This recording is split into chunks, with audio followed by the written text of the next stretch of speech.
એક વખત ગુરુકુળમાં ડભોઈ ગામના બે છોકરા ભણવા આવેલા.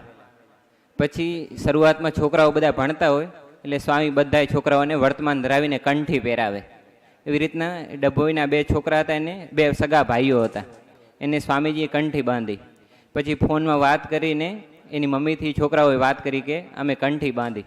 ત્યારે એની મમ્મીનો ઓફિસમાં એવી રીતે ફોન આવે કે તમે અમે કે બ્રહ્મસંબંધ વૈષ્ણવ હતા, કે અમે બ્રહ્મસંબંધ લીધેલો છે, તમે કેમ કંઠી પહેરાવી? સ્વામી કે આ કંઠી વૈષ્ણવ પરંપરાની છે, તુલસીની છે, આ કોઈ પોતાની કોઈ કલ્પિત વસ્તુ નથી. પણ એ માને નહીં અને પૂજા આપી હતી.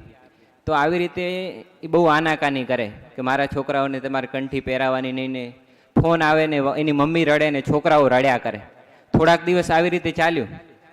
પછી એક દિવસ સ્વામીજીના રૂમમાં અમે સૂતા હતા, તો રાત્રે 2 વાગે બે ભાઈઓ આવ્યા. એ છોકરાના સગા સંબંધીઓ હતા કોઈ. એ કે છોકરાની મમ્મીને બહુ કે અર્જન્ટમાં હોસ્પિટલમાં દાખલ કર્યા છે અને બંને છોકરાઓને લઈ જવા છે. સ્વામીને 2 વાગે રાત્રે જગાડ્યા. તો સ્વામીએ રજા ના આપી, કારણ કે પોતે અંતર્યામી હતા, બધું જાણતા હતા કે આ બધું ઢોંગ કરે છે. તો આવું કીધું એમણે કે એની મમ્મીને ઇમરજન્સી છે ને 2 છોકરાઓને અત્યારે ને અત્યારે લઈ જવાના છે.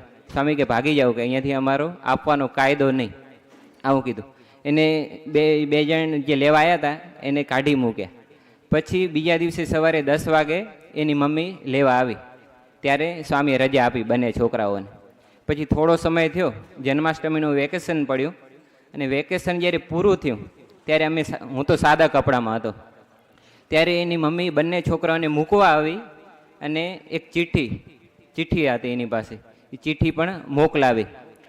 એ ચિઠ્ઠી મારા હાથમાં આવી, મેં વાંચ્યું. ડભોઈના જે બંને છોકરા એની મા, એણે એમ લખ્યું હતું કે હે ધ્યાની સ્વામી, હે પરબ્રહ્મ સ્વરૂપ ધ્યાની સ્વામીજી, કે મેં આપનો અપરાધ કર્યો છે, કે મને કે તમારામાં સાક્ષાત મારા મહાપ્રભુજી અને શ્રીનાથજીના દર્શન થયા છે. એના શબ્દો આ વૈષ્ણવબાઈના, કે મને આપનામાં સાક્ષાત મારા મહાપ્રભુજીના અને શ્રીનાથજીના દર્શન થયા છે.